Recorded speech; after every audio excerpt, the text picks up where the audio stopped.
পবিত্ৰ বিধানসভাক পুনৰ লজ্জানত কৰিলে অধ্যক্ষ ৰঞ্জিত কুমাৰ দাসে। এখেতৰ যে বৰ বিশেষ যোগ্যতা নাই, এখেতে যে অধ্যক্ষৰ আসনখনৰ মৰ্যাদাকে বুজি নাপায়, এই কথাটো পুনৰবাৰ স্পষ্ট হ'ল। প্ৰথমবাৰ এখেতে পবিত্ৰ বিধানসভাক লজ্জানত কৰিছিল যেতিয়া বিধায়ক অখিল গগৈয়ে শিৱসাগৰ চৰাইদেউৰ বানপানীৰ কথা ক'বলৈ সদনৰ মজিয়াত থিয় হোৱাৰ পিছত 40 ছেকেণ্ড বেছি কোৱাৰ বাবে আৰু তেওঁ কথাবোৰ বাৰে বাৰে ক'ব খোজাৰ বাবে তেওঁক বহিষ্কাৰ কৰিলে সিদিনা, আৰু দ্বিতীয়তে তেওঁ বিধানসভাক লজ্জানত কৰিলে কালি। কেনেকৈ শুনক। কিন্তু তাৰ আগতে কৈছোঁ, অধ্যক্ষ ৰঞ্জিত দাস যে এগৰাকী হৃদয়হীন অমানৱীয় ব্যক্তি, এই কথাটো তেতিয়াই প্ৰমাণ হ'ল। কাৰণ সদনত এনেকুৱা কি সাংঘাতিক বিষয় আছিল যিটোক বাদ দি বানপানীৰ কথাটো ক'লে লেঠা লাগে। বিধায়ক অখিল গগৈয়ে বানত আক্ৰান্ত উজনিৰ ভয়াৱহ বিষয়টো সম্পূৰ্ণকৈ উপস্থাপন কৰিব খুজিছিল। কিহৰ কাৰণে হৈছে, ক'ৰ পৰা হৈছে, সমাধান কি, এই কথাবোৰ আলোচনা নকৰি এনেকুৱা কি বিষয় আছিল যে সিদিনাখন অখিল গগৈক সদনৰ পৰা বাহিৰ কৰি দিবলগীয়া হ'ল। এতিয়া মন কৰক, এখেতে কালি অখিল গগৈক কিয় বিধানসভাৰ পৰা উলিয়াই দিলে তাৰ যুক্তি প্ৰদৰ্শন কৰি তাৰ কাৰণ হিচাপে এটা ভিডিঅ' মুকলি কৰি দিলে। কিন্তু হাঁহি উঠা কথা, অখিল গগৈৰ যিটো দৃশ্য মুকলি কৰা হ'ল তাত মাত নাই। মাত নোহোৱাকৈ যিটো ভিডিঅ' মুকলি কৰি দিছে, সাধাৰণ জনতাই কেনেকৈ নিৰ্ণয় কৰিব কোন ভুল কোন শুদ্ধ?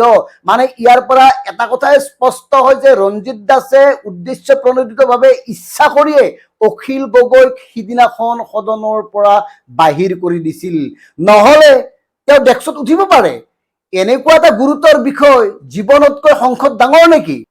এনেকুৱা এটা ভয়ংকৰ বিষয় আলোচনা কৰাৰ সময়ত অখিল গগৈ অস্থিৰ হোৱাটো স্বাভাৱিক, কাৰণ তেওঁৰ সমষ্টিত কি হৈছে তেওঁহে জানে, ভোগাবিলাকহে জানে কি ভুগিছে। এনে দূৰৰ পৰা ক'বলৈতো বহুত ভাল।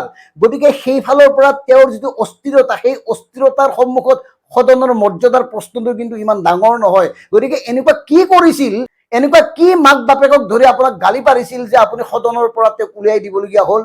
তাততো একো নাই। তাত কি এক্টিং আছে নে তাত কিবা অভিনয় আছে? অখিল গগৈ উঠিছে, উঠি কিবা ক'বলৈ আৰম্ভ কৰিছে। কি কৈছে? অখিল গগৈক বা পিছফালৰ পৰা কোনে কি বুলি চিঞৰিছিল? কাৰণ এইখন বিধানসভা যে মাছ বেপাৰত পৰিণত হয়, মাছ বজাৰত পৰিণত হৈছে, এই কথাটো আমি কেতিয়াবাই লক্ষ্য কৰিছোঁ। কোনে কাক কি ধৰণৰ ঠাট্টা মস্কৰা কৰে, কোনোবাই যদি চৰকাৰৰ বিৰুদ্ধে কিবা এটা বিষয় উপস্থাপন কৰিবলৈ ওলায় তেওঁক কি ধৰণে তুচ্ছ তাচ্ছিল্য নগুৰ নাকটি কৰে, এই কথাবোৰ আমি দেখিছোঁ। সেইখিনি সময়ত বা অখিল গগৈক পিছফালৰ পৰা কোনে কি নিকৃষ্ট অশ্লীল বাক্যবান নিক্ষেপ কৰি আছিল, এই কথাটোতো আমি জানিব লাগিব। এনে ভিডিঅ'টো প্ৰকাশ কৰিলেইতো নহ'ব। গতিকে এই কাৰবাৰবোৰ কিয় অধ্যক্ষ ৰঞ্জিত দাস ডাঙৰীয়া? অসম বিধানসভাৰ পবিত্ৰ মৰ্যাদা ৰক্ষাৰ দায়িত্ব আপোনাৰ। যদি ৰক্ষা কৰিব নোৱাৰে বাদ দিয়ক না। আপোনাৰ দক্ষতা যোগ্যতা সম্পৰ্কে অসমৰ ৰাইজে জানে। ভাল কাপোৰ পিন্ধি থাকিলেইতো আপুনি জ্ঞানী হ'ব নোৱাৰে। চিকচাক কাপোৰ পিন্ধে, শৰীৰৰ যতন লৈ, ঠিক আছে, চব কৰি থাকক, কিন্তু বিধানসভাতো তেনেকৈ নচলে। কাৰণ এইখন বিধানসভাত অসমৰ সাধাৰণ জনতাৰ প্ৰতিটো সমস্যাৰ কথা আলোচনা হোৱা উচিত। কাৰণ এইখন বিধানসভা চলে অসমৰ সাধাৰণ জনতাৰ কৰৰ টকাৰে, আৰু এইখন বিধানসভাই নিৰ্ণয় কৰে সাধাৰণ জনতাৰ ইচ্ছা অনিচ্ছা। গতিকে সাধাৰণ জনতাৰ ইচ্ছা অনিচ্ছা, মান সন্মানক গুৰুত্ব দি বিধানসভাখন চলাবলৈ চেষ্টা কৰিব। অন্যথা একপক্ষীয় হৈ যদি আপুনি কেৱল চৰকাৰক তৈলমৰ্দন কৰিবলৈ, কেৱল সাধাৰণ জনতাক মূৰ্খ বুলি ভাবি কিছুমান বেবেৰিবাং বিষয় উপস্থাপন কৰি জনতাক পুনৰ অজ্ঞানী সজাবলৈ চেষ্টা কৰে, সাধাৰণ মানুহেতো জানে এতিয়াতো সাধাৰণ মানুহ ইমান মূৰ্খ হৈ থকা নাই যে আপোনালোকে যি ক'ব তাকেই শুনিব, যি ক'ব তাতেই বিশ্বাস কৰিব। গতিকে কথাবোৰ চিন্তা কৰিব। ধন্যবাদ। জয় আই অসম।